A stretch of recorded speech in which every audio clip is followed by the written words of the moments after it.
I think Michael came in with the right ideas of giving the players the responsibility also, but some freedom to take the responsibility of on the pitch doing the decisions that were needed.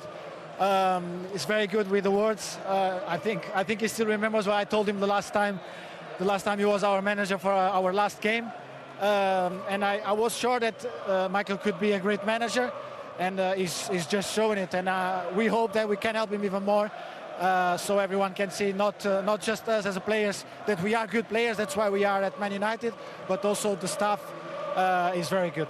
Is it helpful having someone here as the manager that has played for the club, that understands the pressure of playing for Manchester United leading you? No, I think everyone understands the pressure of playing for this club. If you don't understand, you start to understand very quickly, because this is a massive club and everyone knows the expectations around it. So I don't think that changes, but obviously Michael has won everything here. He knows what it means for these fans, what it means for the club to win, and how much is needed to win in this football club. So I think that adds something special to the team. Another goal for you and another great performance. You're today's player of the match. Congratulations. Thank you. Yeah, another good day for him, the captain, another good day for his teammates and his manager. Those Manchester United fans have seen some turnaround in 4 Premier League games with 12 points out of 12. And a reminder, the last time they won 4 in a row under Erik ten Hag, almost 2 years ago. And it was a 1-0 for a long time against the 10-men Berber, so there was a little bit of relief when he made it too. Yeah, it was. Yeah, 104th goal for Manchester United. He's picked up the Man of the Match award there. You feel he was closely pushed by Kobbie Mainoo, who consistently... I mean, let's just point something out to everybody. Under Ruben Amorim, all season, 228 Premier League minutes. And he's come in now and played not only every minute, but how difficult is that when you've hardly played to hit the ground running? This is the quality of Kobbie Mainoo. And we saw that when he got into the team, the England team, and played in the Euros at 18. We know what the quality he's got. Everybody's confused with what was happening with Ruben Amorim. Like the fact his first thought is forwards, don't you? Always, yeah, always. And when I'm watching him today, not only today, but the games he's playing, he's constantly scanning the pitch. Constantly scanning where he is, where his teammates are, making that picture in his head where everybody on the pitch is. So he knows exactly when the ball comes, how to play, 1 touch or 2 touch.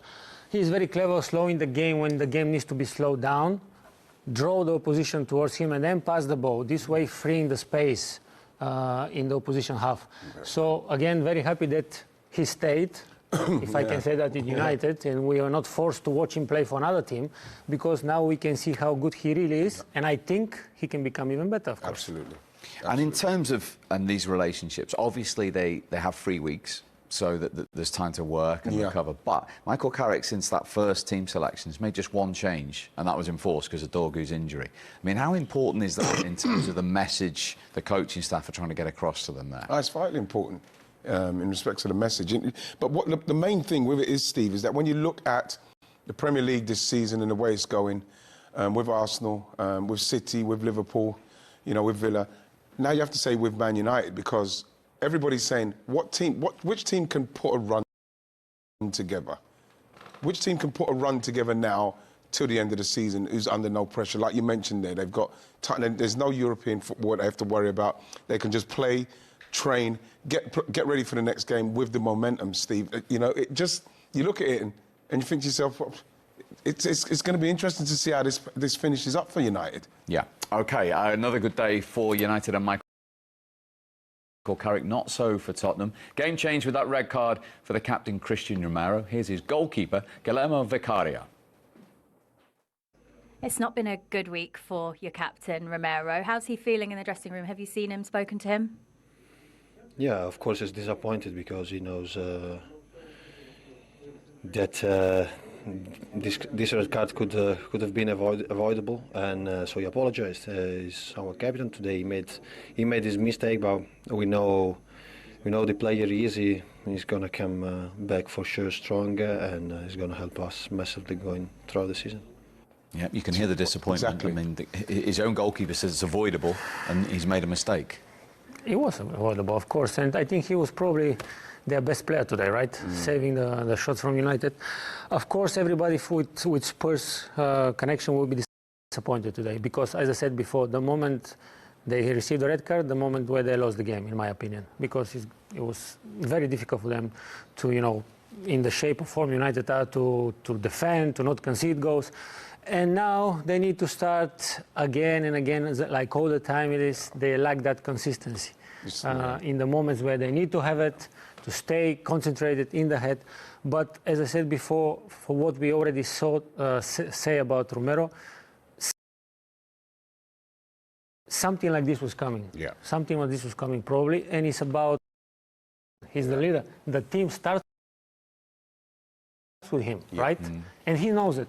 And that's why sometimes he affords to be more vocal. And he's had 9 career red cards for club and country. He's had 2 in the Premier League this season. But according to the key match incident panel, who obviously review these, they say the referee have got 2 wrong. Wow. And should have had 4. And He can get away with something or tackles or whatever. And that false belief sometimes that you're good on the ball, that you're the leader, you're the captain, can give you that arrogance to do what you want on the pitch. This is how I see it from time to time. It maybe sounds strange, but this is how football players sometimes think. The team starts with me, I'm the captain, I'm the leader, I can afford to do what I want to do on the pitch. But that bad judgment sometimes can lead to tackles like this, which leads obviously to red cards. Absolutely. Or sometimes it is a red card, but the referee doesn't see it, or bad judgment, and then you're lucky. Is a liability, and the fact is, like Dimi, you said there, he says whatever he wants off the pitch, and he does whatever he wants on the pitch. He looks like someone to me he's out of control with that team. A team that needs their captain to be leading by example. He's not a good example at the moment. OK, another difficult day for Tottenham and their manager. Here he is, Thomas Frank. Thomas, how do you sum up what must be just an incredibly frustrating day for you? I think the first 30 minutes were a good away performance at a difficult place against a team with confidence in flow. Then after the red card, I'm very proud of the players.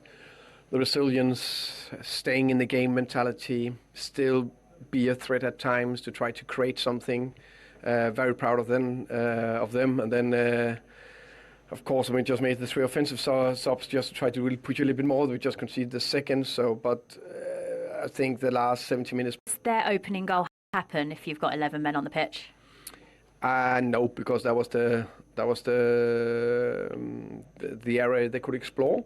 No, it can always happen. Of course, you can play 10 against 11, but of course that was the area that then got a little bit more exposed. Romero's obviously been in the headlines this week. You said that the social media matter was dealt with internally, but a red card now today. Do you feel like you've got a player in that dressing room that feels he's let his teammates down? Yeah, Christian, I think first and foremost, I think there's no intention to do the follow through and make a red. So I think it clearly goes for the ball.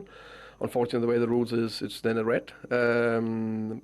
Christian said, apologise to his teammates in the dressing room.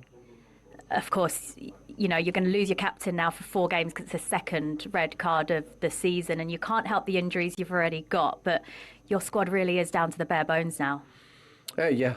It is, but it is what it is. We need to deal with it. How do you move forward from this game then? Yeah, I think I think a big area we've been working very hard on is the resilience. So we didn't get a result out of it today, but what they showed out there on the pitch, the players, I think was incredible, and that's what we need to build on going forward on Tuesday night.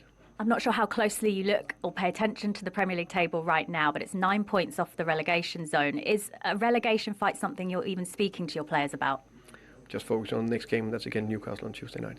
Thank you, Thomas. You're welcome, thank you. Yeah, that comes next. He's revealed that Christian Romero has apologised to his teammates in the room then. Of course he's going to apologise. That's why I said he knows that he made a mistake. But what do you get when you do the mistake? Of course, then you realize it. You need to acknowledge the situation, the difficult situation on the pitch, and try not to make that mistake, especially when you're the leader and the captain, and you're the person that... And if they're not careful, they're close to relegation battle. They still don't see it, but if the results don't go their way, that can be something they need to worry about.